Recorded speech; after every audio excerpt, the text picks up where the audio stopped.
Muy buenas, bienvenidos a este viaje sonoro. Hoy, gracias a la gente del increíble blog La Playlist del Yello, nos vamos a meter hasta el fondo en un disco, bueno, más que un disco, una auténtica joya.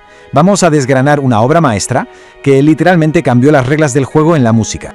A ver, para que nos pongamos en situación y entendamos la magnitud de lo que tenemos entre manos, atención a esto. Y ojo, que no es una opinión mía, ¿eh?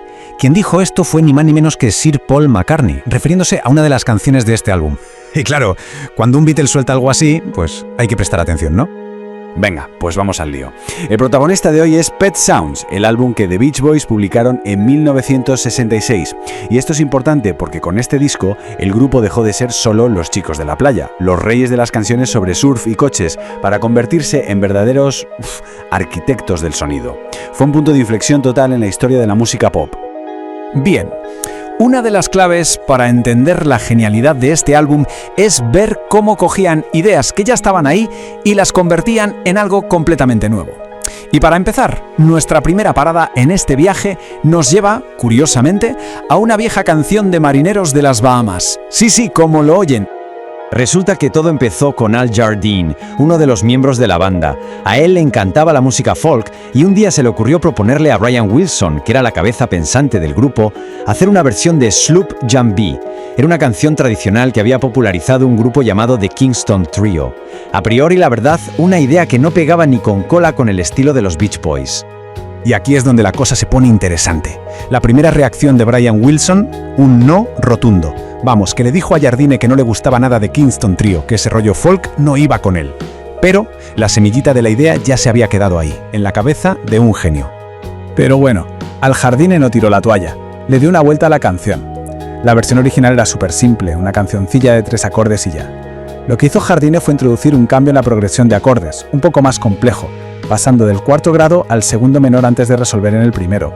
Sé que suena un poco técnico, pero este pequeño ajuste fue la llave que abrió un mundo de posibilidades para las armonías vocales, que eran al fin y al cabo la marca de la casa de los Beach Boys.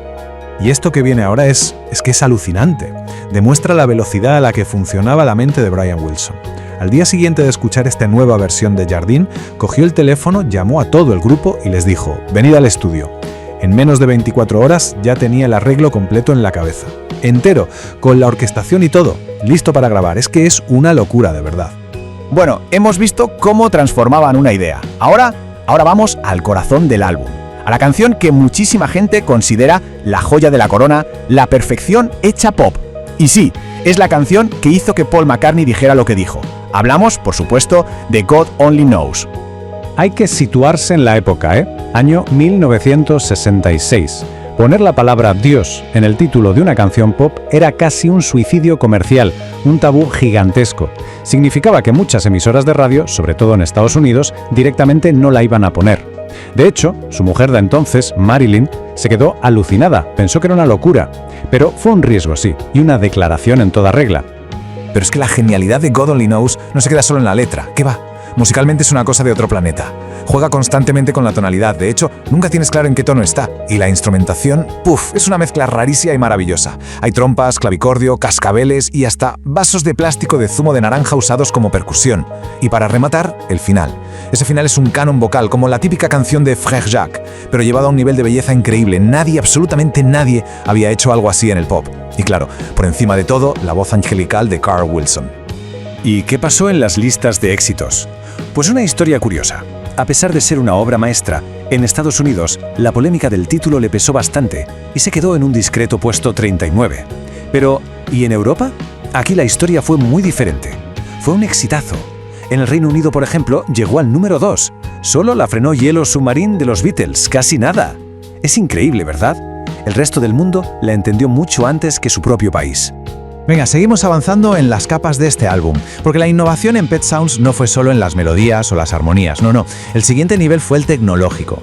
Brian Wilson tenía una obsesión: encontrar sonidos que nadie hubiese escuchado jamás.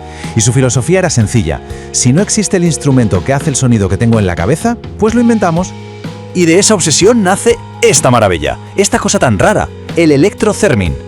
Ojo, no hay que confundirlo con el theremin normal, ese que parece que se toca haciendo magia con las manos en el aire. No, este, que también se conoce como Tannerin por su inventor, Paul Tanner, era diferente. Permitía un control del tono muchísimo más exacto, Piensen en una especie de trombón de varas electrónico. Esa es la idea. El mecanismo era súper ingenioso, casi artesanal. El músico movía una especie de barrita deslizante por fuera de una caja de madera. Esa barrita estaba unida por una cuerda a un mando que había dentro, y al girar ese mando cambiaba la frecuencia del sonido. ¿El resultado?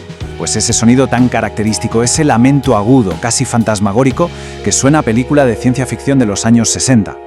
Y este sonido tan particular es el protagonista en canciones como I Just Wasn't Made for These Times, y también por supuesto en el temazo que vino justo después, Good Vibrations, que bueno, técnicamente no está en el álbum Pet Sounds, pero se grabó en las mismas sesiones y comparte totalmente ese espíritu de experimentación.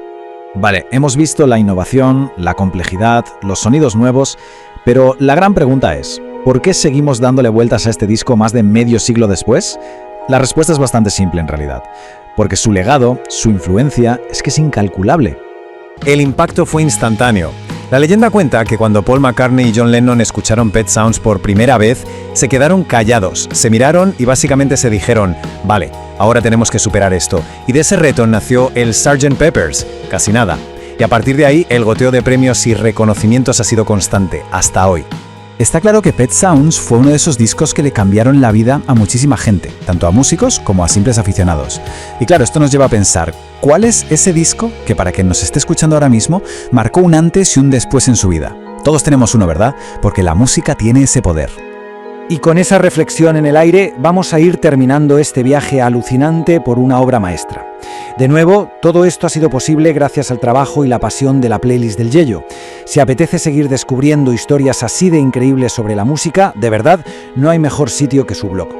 Ha sido un placer, muchísimas gracias por acompañarnos.